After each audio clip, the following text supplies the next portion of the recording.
The server approached our table with a knowing smile, the kind that suggested familiarity rather than professional courtesy. I'd been sitting alone at Marcello's Italian restaurant for 15 minutes, waiting for my fiancé Andrew to finish a work call outside. The server, a young woman with her hair pulled back in a neat ponytail, set down 2 menus and filled our water glasses. "Good to see you again," she said warmly, then paused, her smile faltering slightly as she looked at me more carefully. "Will you be splitting the bill like usual tonight, or would you prefer it on one check?" I stared at her, my mind stumbling over the word, usual. This was my first time at Marcello's. Andrew had suggested it yesterday, calling it a new place he'd heard good things about. The server seemed to realize something was wrong. Her professional mask slipped back into place, but not before I caught the confusion in her eyes. "I'll just give you both a few minutes to look at the menu," she said quickly, retreating toward the kitchen. My hands felt cold suddenly, despite the warmth of the restaurant. Usual with whom? I hadn't even ordered yet. I picked up the menu without really seeing it. My attention caught on a small detail I'd nearly overlooked. The receipt the server had accidentally left on the table when she'd brought the water showed today's date in the corner. Sunday, March 19th. Sunday night. The word echoed in my head with uncomfortable significance. Andrew had Sunday family dinners every week, a standing tradition he'd maintained since before we started dating 2 years ago. He'd explained it carefully when we first got serious, setting the boundary gently but firmly. Sundays were sacred family time, just him and his parents and his sister Nina, catching up over dinner at his parents' house in Lake Oswego. I'd understood completely, even admired his commitment to family. My own parents lived across the country in Baltimore, so I'd never pressed to join these weekly gatherings. But now I sat in a restaurant on Sunday night, the server treating our presence here as routine, as familiar as usual. My stomach twisted as I watched Andrew through the front window, still on his phone, his back to me, one hand gesturing as he talked. My appetite disappeared instantly, replaced by a hollow sensation that spread from my chest downward. I set the menu down carefully, my hands trembling slightly as I reached for my water glass. The ice clinked against the sides as I lifted it, the sound seeming too loud in my suddenly heightened awareness. Why did this feel practiced, rehearsed, like a scene performed many times before? The restaurant itself was intimate, warm lighting and exposed brick walls, small tables arranged for privacy. Classical guitar music played softly overhead. The kind of place you'd take someone for a romantic dinner, not a casual meal. I tried to remember if Andrew had ever mentioned eating here with his family, if he'd ever described their Sunday dinners in detail. He hadn't, I realized. He'd always kept those evenings vague, general references to spending time with his parents, catching up with Nina, nothing specific about where they ate or what they discussed. Through the window, I watched Andrew end his call and turn back toward the restaurant. His expression was relaxed, easy, the face of someone comfortable in familiar surroundings. My chest tightened further as he pulled open the door. Andrew slid into the booth across from me, pocketing his phone with an apologetic smile. "Sorry about that," he said, reaching for his menu. "Work emergency." The server returned almost immediately, as if she'd been watching for his arrival. "Your usual booth," she said, addressing Andrew directly this time. "Can I start you both with drinks?" Andrew ordered a glass of red wine without consulting the menu, the specific vintage rolling off his tongue with practiced ease. I asked for the same, my voice sounding distant to my own ears. After the server left, I looked around the small restaurant more carefully. We were seated in a corner booth, partially secluded from the other tables by a decorative privacy screen. The position offered intimacy, a sense of being tucked away from the rest of the room. "This is a nice spot," I said carefully, watching Andrew's face. "Have you been here before?" He glanced up from his menu, his expression casual. "Once or twice," he said. "A colleague recommended it." The server who'd mentioned his usual booth, the familiar wine order, the corner table he apparently always requested. who sat here with him in this intimate booth every Sunday night. My name is Gabrielle Thornton, and until this moment, I'd believed I was building a future with Andrew Mitchell.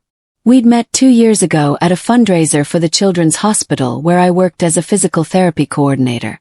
Andrew was a software project manager at a tech startup downtown, ambitious and thoughtful, the kind of man who remembered small details and followed through on promises. He'd proposed 6 months ago on a weekend trip to the coast, a sunrise proposal on the beach that had felt like something out of a movie. We'd set a wedding date for September, booked a venue, sent save the dates to family and friends. I'd spent the past months planning our future, choosing flowers and finalizing guest lists, imagining the life we'd build together. We lived separately still, Andrew in a downtown apartment and me in a small house in Selwood I'd bought 3 years ago, but we'd planned to move in together after the wedding. Our engagement had felt solid, built on trust and shared values and genuine affection. Or so I'd believed. When had I stopped being part of his real life? When had the woman sitting across from him in this booth become more central to his Sundays than his supposed family dinners? The Sunday dinner rule had been established early in our relationship, during those first few months when we were still learning each other's patterns and boundaries. We'd been dating for maybe 2 months when the topic came up. I'd suggested getting together on a Sunday evening, and Andrew had explained gently but clearly that Sundays were reserved for family time. "It's important to my parents," he'd said, his tone apologetic but firm. "We've had Sunday dinners together for years, just the 4 of us. It's become this sacred tradition, you know? A chance to disconnect from work and really catch up." I found it endearing, actually. In a world where family connections often frayed under the pressure of busy schedules and competing priorities, Andrew's commitment to maintaining that weekly ritual had seemed admirable. "I completely understand," I'd told him. "Family time is important." He'd looked relieved, grateful that I wasn't pushing to be included. Looking back now, I wondered about that relief. Had he been protecting a tradition, or protecting a secret? Who had set that boundary, really? Andrew, or the woman who actually shared those Sunday evenings with him? I'd asked once, maybe 4 months into our relationship, if I might join one of these family dinners. Andrew and I had been getting serious, talking about long-term plans, and it had seemed natural to want to spend time with the people who mattered to him. "You wouldn't enjoy it," he'd said, his tone easy and dismissive. "My parents can be pretty intense, lots of family politics and inside jokes. It would probably be boring for you." The response had been so smooth, so casual, that I'd accepted it without question. He'd made it sound like he was protecting me from an awkward evening, sparing me from tedious family dynamics. I'd appreciated his consideration and never asked again. Now those words replayed in my mind with different weight. "You wouldn't enjoy it." Not, "They're not ready to meet you yet," or "Let's wait a bit longer." Just a flat statement about my potential enjoyment, delivered with such confidence that I'd never questioned whether it was actually about me at all. Who benefited from my absence on Sunday nights? Not his family, apparently. The server brought our wine, and Andrew raised his glass toward mine in a familiar gesture. I clinked my glass against his automatically, the sound hollow in my ears. I excused myself to use the restroom after we'd ordered our meals, needing a moment away from Andrew's relaxed presence at the table. On my way back, I noticed his jacket hanging on a hook near our booth. The receipt from the server's earlier mistake was still on the table, but something made me pause by his jacket. I'd never gone through Andrew's things before, had never felt the need to check his pockets or read his messages. Trust had been foundational to our relationship, or so I'd thought. But my hands moved almost independently, reaching into the inner pocket of his jacket where I knew he kept miscellaneous papers and business cards. My fingers found another receipt, folded neatly and tucked behind his wallet. I pulled it out carefully, unfolding it in the dim hallway light. Marcello's Italian restaurant. The same establishment. The date was from last Sunday, March 12th, exactly 1 week ago. 2 entrees, 2 glasses of wine, 1 dessert split between 2 people. The total came to $137, including tip. I refolded the receipt and slipped it back into his pocket, my heart pounding as I returned to our booth. This wasn't a coincidence. This was a pattern. 2 weeks ago, Andrew had initiated a serious conversation about our wedding budget. We'd been sitting in my living room, going over expense spreadsheets on my laptop, discussing ways to trim costs without compromising the celebration we wanted. "I think we need to be realistic about what we can afford," he'd said, his expression concerned. "Money's been tighter than I expected lately. The startups delayed some bonus payouts, and I've had some unexpected expenses come up." I'd nodded understandingly, offering to cover more of the venue deposit from my savings. We'd agreed to cut back on the flower budget and reduce the guest list by 20 people. Andrew had seemed relieved, grateful for my flexibility and understanding. Now I calculated quickly in my head. $137 for a single Sunday dinner. Multiply that by 4 weeks in a month. Over $500 spent monthly on dinners at Marcello's alone, not counting whatever other expenses these evenings generated. These Sunday dinners weren't cheap. They were the kind of expense you'd notice, the kind that would strain a budget. But apparently not tight enough to skip them. Not important enough to mention when we were cutting our wedding flowers. When I got home that night, I went straight to my home office and logged into the reservation system I'd created for tracking our wedding planning. But instead of opening our venue timeline, I searched for Marcello's Italian restaurant online and found their reservation system. It was surprisingly easy to check availability and see their booking patterns. I created a fake account and searched for reservations under Andrew's name going back 3 months. The pattern emerged immediately, stark and undeniable. Every Sunday night at 7:30. Reserved under Mitchell, party of 2. The same time slot, the same table number when available, the same routine stretching back to January when the online records began. I checked further, calling the restaurant directly the next morning during my lunch break at work. "I'm trying to confirm a reservation," I said to the hostess who answered. "My fiancé Andrew Mitchell has a regular Sunday booking, and I wanted to make sure it's still in place." "Oh yes," the hostess confirmed cheerfully. "Mr. Mitchell has been coming in for months. Same time every week. Should I add a note that it's now for 3 people instead of 2? "No," I managed. "Just checking. Thank you." This was a ritual, carefully maintained and consistently kept. I returned to Marcello's the following Wednesday evening alone, telling Andrew I had a late meeting at work. I wanted to see the space again without him there, to understand the environment he'd created around these Sunday dinners. A different hostess greeted me at the entrance, professional and welcoming. When I asked if I could sit at the bar for a drink, she smiled and led me through the dining room. As we passed the corner booth where Andrew and I had sat, the hostess paused. "Oh, you were here Sunday night, weren't you?" she said, her smile friendly and familiar.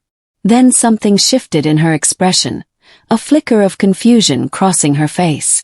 "Wait, no. I'm sorry, I thought you were someone else." She shook her head, embarrassed. "Mr. Mitchell usually sits there with someone who—" "Well, never mind. My mistake."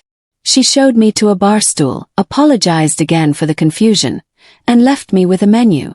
But I'd seen the recognition in her eyes before the confusion set in. She thought she knew me because she knew Andrew's Sunday companion. She knew him well enough to recognize his routine, his preferences, his usual guest. The woman who wasn't me. I stopped asking questions after that Wednesday visit to Marcello's. I acted normal instead, maintaining the routine Andrew and I had built over 2 years. When he texted during the day, I responded with warmth and interest. When we had dinner together on Friday nights, I smiled and laughed at his stories. I asked about his projects at work and shared updates about my patients at the hospital. I was loving, supportive, engaged in our wedding planning. I didn't mention the receipts or the reservation pattern or the hostess's confused recognition. Andrew relaxed completely within days, the subtle tension I'd noticed on that first Sunday at Marcello's evaporating like it had never existed. He became more affectionate, more present, as if my lack of suspicion had lifted some invisible weight. On Saturday morning, he brought coffee to my house and we spent the afternoon choosing music for our reception, debating between bands and making playlists of must-play songs. He kissed me goodbye around 5, mentioning he needed to prep for a presentation Monday morning. "Love you," he said at my door. "See you Tuesday." "Love you too," I replied, watching him drive away. He was heading home to rest before tomorrow's family dinner, I assumed. Heading home to prepare for another Sunday night at Marcello's.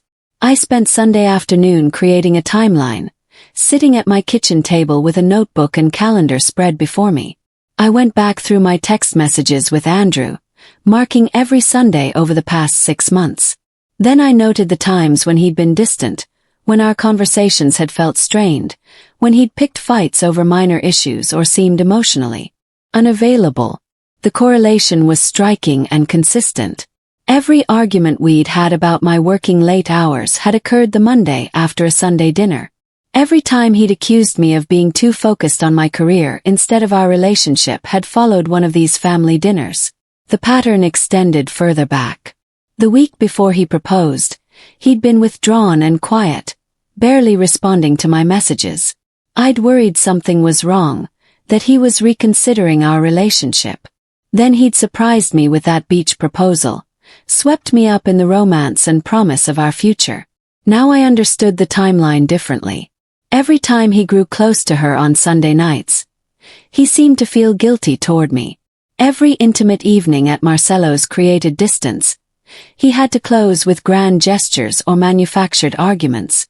Every argument suddenly made sense now, recontextualized by this hidden routine. I requested copies of Andrew's credit card statements, something I could access because we'd opened a joint account 6 months ago for wedding expenses. The statements arrived by email within 3 business days. I opened them on my laptop Wednesday evening, scrolling through months of charges with new understanding. The pattern at Marcello's was consistent, but other charges told a deeper story. Charges at Marcello's overlapped perfectly with nights Andrew had ignored my calls, evenings when he'd claimed to be helping his father with home repairs or driving his mother to doctor's appointments. Dates I'd believed were family obligations now revealed themselves as lies, each one documented by a credit card charge for dinner for 2. But there were other charges too, ones I hadn't expected. Movie tickets purchased on Sunday nights after dinner. Coffee shop charges on Sunday mornings. A jewelry store charge in February, the amount significant enough to suggest something beyond casual friendship. I cross-referenced that jewelry charge with my text messages. February 14th. Valentine's Day. Andrew had given me flowers and taken me to dinner that evening. But that morning, he'd apparently purchased something for someone else.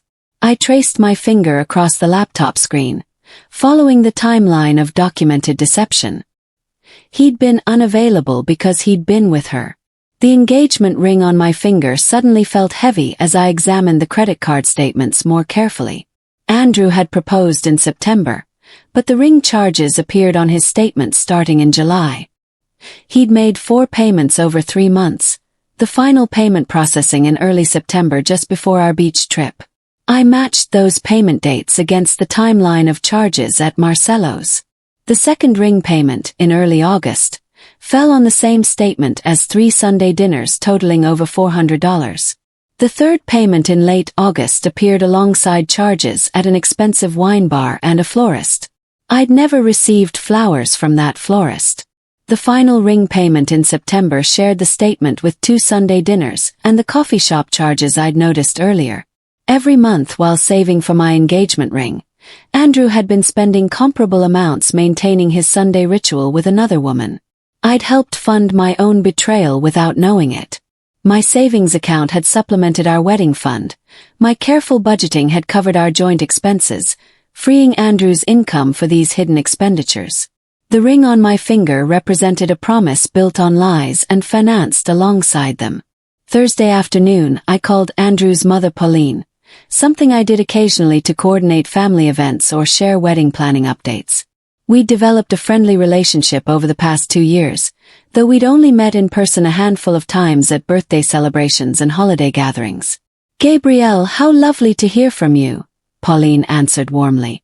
How's the wedding planning coming along? We chatted briefly about venue details and catering options. Then I asked casually, keeping my tone light and curious. Andrew mentioned your Sunday dinners have been really special lately. I'm so glad he has that time with you and his father every week. There was a pause on the line, just long enough to be noticeable. Sunday dinners, Pauline said, her confusion evident. Honey, we haven't had regular Sunday dinners in months. Frank's been working most weekends on a consulting project, and Nina's usually busy with her graduate studies. We see Andrew maybe once or twice a month, and it's rarely on Sundays. My heart pounded, but I kept my voice steady. Oh, I must have misunderstood his schedule then. My mistake. We wrapped up the conversation quickly, Pauline asking me to send her the final guest count when we had it. After we hung up, I sat in my office at work, staring at my phone, Pauline's confusion echoing in my mind. She's confused because Andrew hasn't been with his family on Sundays. I called Nina next, Andrew's younger sister who was working on her master's degree in environmental science. We'd bonded over our shared love of hiking, and she'd been enthusiastic about being part of the wedding party. Hey Gabrielle, Nina answered, background noise suggesting she was at a coffee shop or library. What's up? I asked her directly, tired of circling around the truth. When's the last time you saw Andrew for a family dinner? Nina thought for a moment. Honestly, maybe 6 weeks ago. Mom and Dad took us out for Andrew's birthday in February. Before that, it was probably Christmas. Why? He told me you all have standing Sunday dinners, I said. Every week, just family time. What? Nina laughed, then stopped when I didn't join in.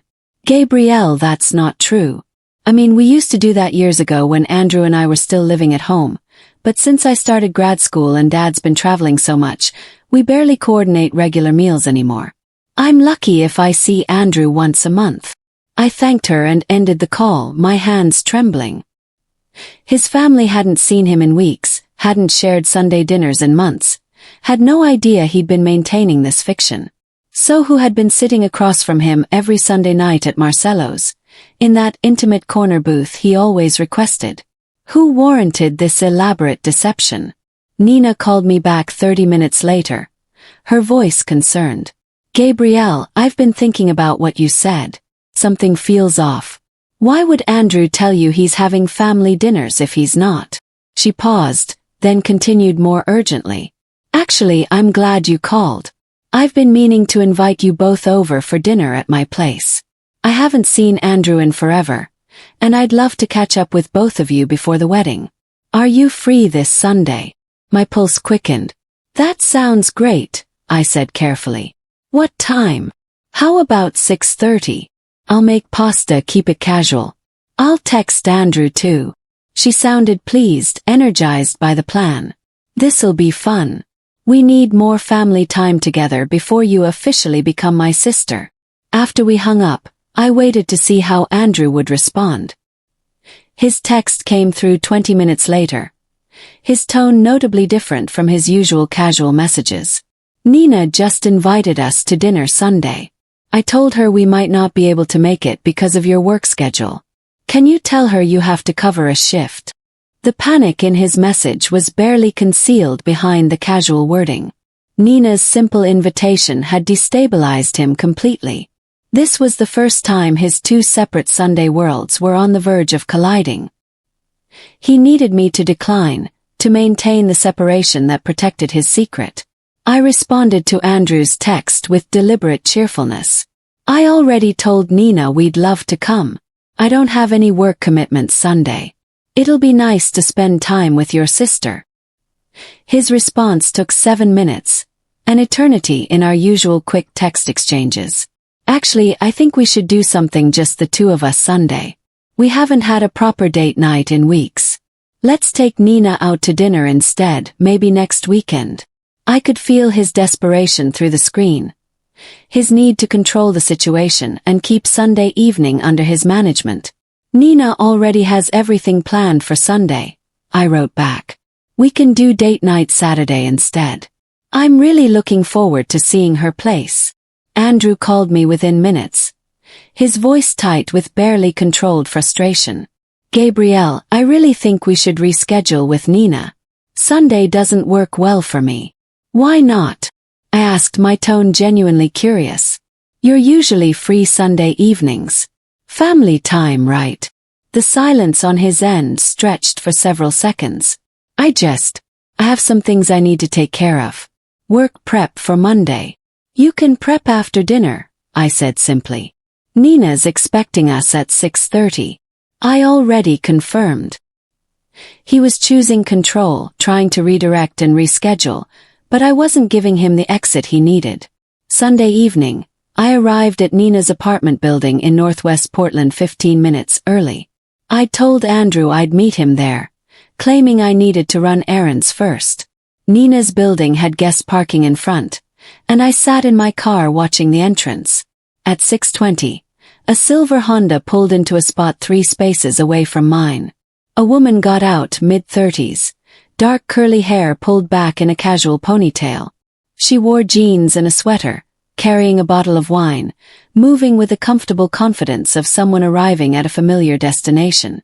She headed toward the building entrance, and something about her movement made me get out of my car and follow at a distance. She pressed the buzzer for Nina's apartment. I heard Nina's voice through the intercom, surprised and delighted. Simone, what are you doing here? You invited me to dinner, remember? The woman responded, laughing. You said 6:30. There was a confused pause. I invited Andrew and Gabrielle. Did Andrew ask you to come too? My stomach dropped. I stepped forward, and the woman named Simone turned at the sound of my footsteps. Our eyes met, and recognition flashed across her face. Not recognition of me specifically, but recognition of the situation.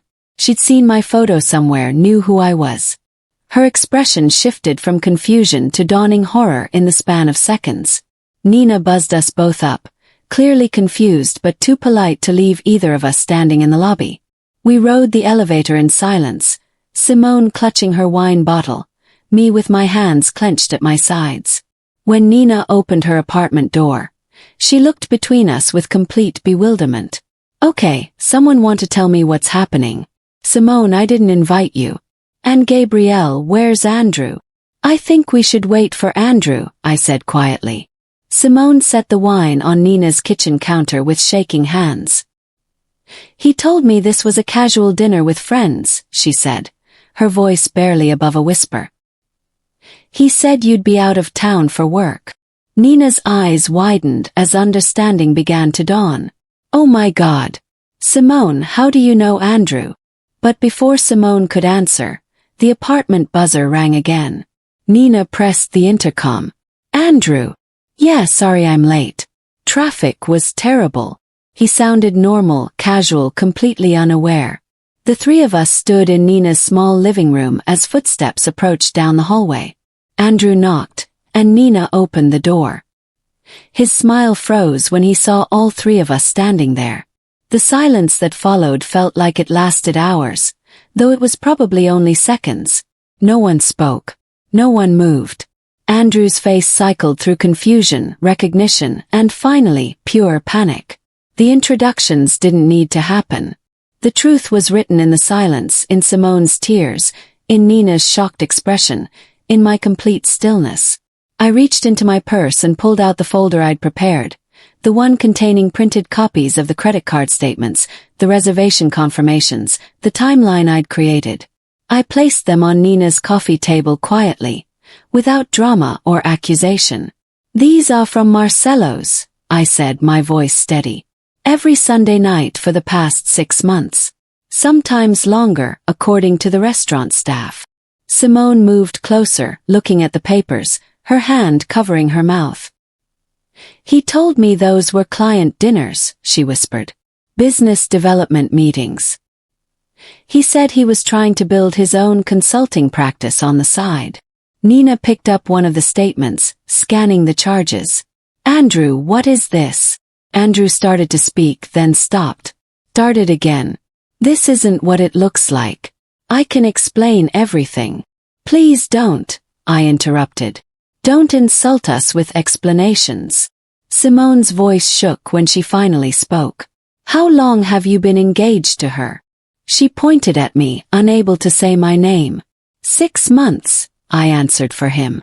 But we've been together for 2 years. Simone's face crumpled. He told me he was single, that he'd never been serious with anyone because he was focused on his career. No one defended him. Nina stood with her arms crossed, staring at her brother like he was a stranger. Simone cried quietly. I remained still, watching the collapse of his carefully constructed double life. I pulled the engagement ring off my finger, the diamond catching the light from Nina's overhead fixture one last time. It had felt so significant 6 months ago, so full of promise and future. Now it just felt like a weight I was ready to set down.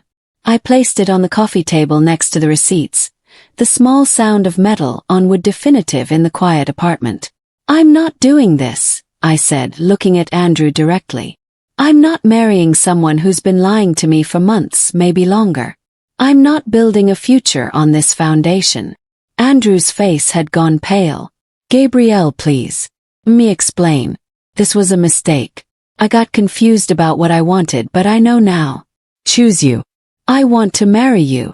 You don't get to choose anymore, I said quietly. I'm choosing myself. Simone spoke up, her voice stronger now. He told me he loved me. Last Sunday at Marcello's. He said he couldn't imagine his life without me. I turned to her, feeling sympathy despite everything.